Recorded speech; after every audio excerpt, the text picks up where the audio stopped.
All right, now when we were talking about how to create a blog, we were talking about a lot of the hows and whys and what you should do, what you shouldn't do, just a lot of the thought process of how to blog.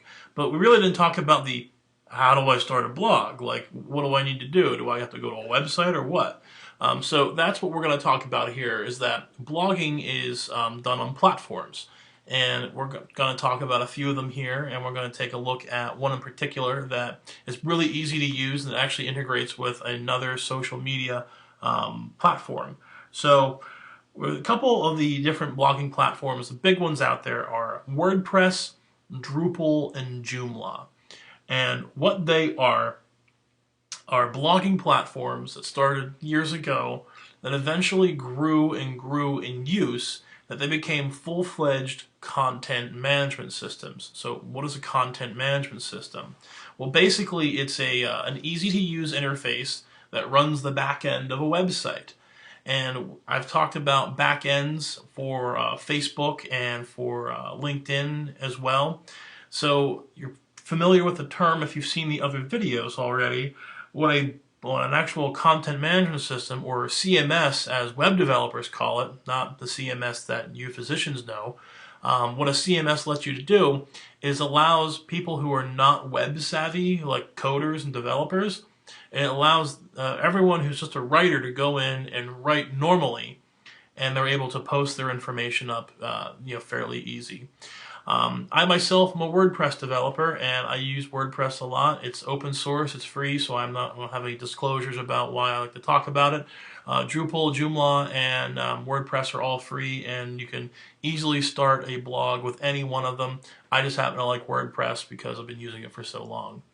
The last one here is Medium.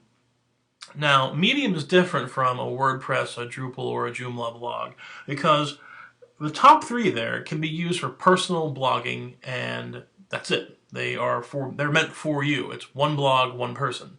You can have them set up that you can have guest bloggers, most definitely.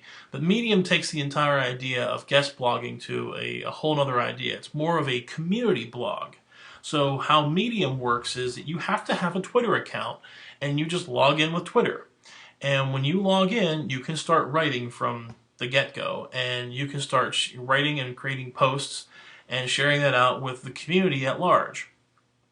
Now, when I say community, I don't mean just the public, but there is a community of people who use Medium quite frequently, and your blogs will be lumped in with other blog posts of different topics altogether. So you're not going to have just healthcare blogging information. You're going to have other stuff in there as well. That might be a turnoff for a lot of physicians because this is really meant more for public kind of consumption, and it works really well for public healthcare blogs. But the idea that it's part of a community, that it's a little bit more difficult to find your posts. People have just got to find your name on Twitter and then look you up on Medium. So it has some trade-offs.